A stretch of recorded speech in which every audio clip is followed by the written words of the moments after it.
Download करा U dictionary app English शब्दांच्या Marathi अर्थासाठी. Link डिस्क्रिप्शनमध्ये आहे. कधी कधी का असं होतं? समोरची व्यक्ती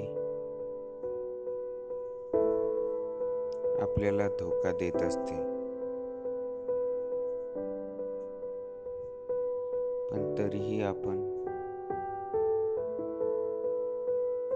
त्या व्यक्तीवर खूप प्रेम करत असतो.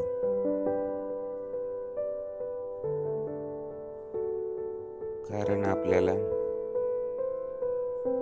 माहीत असतं की आपण त्या व्यक्तीच्या धोक्यासोबत